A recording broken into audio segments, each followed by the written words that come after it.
Hartlik goeiemôre, goeiemiddag, goeienaand en welkom by Straatwys. Daar's 'n ou Afrika wysheid wat sê, "He who escapes the teeth of the leopard does not return to count its spots." Met ander woorde, as jy oorleef het, loop.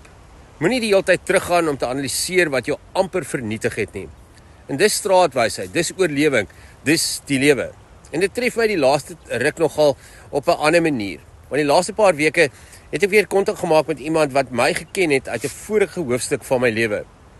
En dis baie snaaks, want skielik begin jou gedagtes teruggaan na insidente, na gevoelens, na emosies, na dinge wat jy lankal gedink het jy het agtergelaat. En voor jy jouself kon kry, voel jy weer daardie emosie, daardie seer, daardie gevoel van toe dinge nie uitgewerk het nie en toe jy seer gekry het. Dis amper asof jou liggaam nie weet dis verby nie. Hy reageer asof dit nou nog steeds weer met jou gebeur. Want terselfdertyd besef jy ook iets anders, hoe ver jy dalk gekom het, hoe jy gegroei het, hoe jy nie meer dieselfde mens is in daai tyd nie. En dis waar die spanning lê, want baie mense, en ek hoor dit elke dag in dit wat ek doen, en mense wat vir hulle stories vertel, maar hulle dra die stories van jare terug nog steeds in hulle. Hulle vertel jou van die trauma, van dinge wat hulle gebreek het, maar dit klink nie soos iets wat gebeur het nie. Dit klink soos iets wat nog steeds besig is om in hulle te gebeur, vandag nog. Dis asof dit deel geword het van hulle identiteit, asof dit hulle definieer, asof hulle nie meer weet wie en wat hulle is, sonder daardie pyn en seer en trauma nie. Nou ja, om daaroor te praat oor goeters wat jou seer maak, is baie belangrik. Om dit uit te druk is gesond. Dis beter as om dit weg te druk en te laat bloei. Maar hier is die ding wat ons baie keer vergeet. Die verlede is die verlede. En hoe hard jy ook al probeer, jy kan nie teruggaan en dit verander nie. Maar jy kan elke dag weer dit gaan herleef, sou jy kies. En dis waar die gevaar lê, want elke keer wat jy daardie storie in jou kop revisit, elke keer wat jy probeer sin maak daarvan, gaan jy terug na daardie plek, terug na daardie gevoel, terug na daardie benoudheid binne in jou hart, wat so op jou bors hart lê. Dis amper soos om weer terug te stap na die luiper toe, net om sy kolle elke dag te gaan tel. En dan vergeet jy ook baie maklik, hoe het hy jou amper doodgemaak. Die Bybel praat baie reguit hieroor.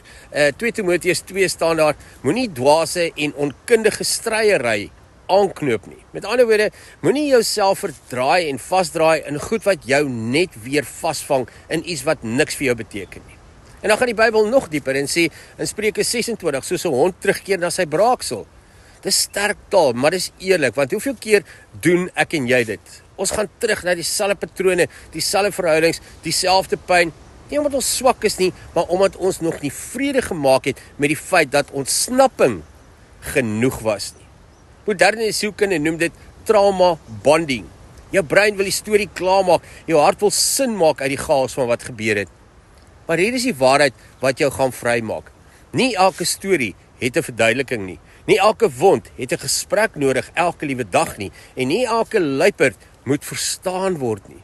Soms is genesing nie om terug te gaan nie, maar om te sê, ek het oorleef en dis genoeg.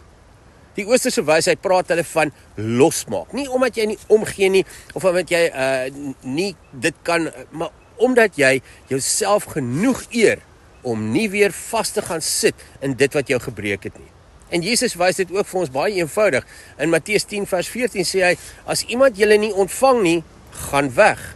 Hy sê nie, gaan die hele tyd terug en probeer dit regmaak nie. Hy sê nie, analiseer dit tot dit sin maak nie. Hy sê net, loop.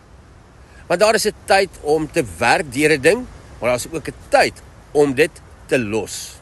En dalk is die woord vir jou vandag, moenie 'n smart vraat word nie. Moenie iemand wees wat net kan leef in en deur daardie trauma wat jou getref het nie. Werk daardeur, ja. Praat daaroor, ja. Maar moenie dit jou identiteit maak nie, want nie alle trauma is gemaak om vir altyd te hou nie. Dit bly net wanneer jy dit elke dag weer innooi om saam met jou te sit. So, jy het al klaar uit die bek van die luiperd gekom. Moenie teruggaan om die kolle te tel nie. Moenie weer deur daardie deur oopmaak nie. Moenie weer jouself plaas waar jy amper verlore gegaan het nie. Want elke keer wat jy teruggaan, gee jy dit weer mag oor jou. En God roep jou nie terug na daardie plek toe nie. God roep jou vorentoe na lewe, na vryheid en na vrede. So los dit, los die vraag, los die hoekoms en hou vas aan die feit, jy is nog hier En miskien is dit nie net jou storie nie, dis die nuwe begin van 'n nuwe lewe wat sin maak vir jou. Ek hoop jou dag is wonderlik en tot ons weer saam stap, mooi loop.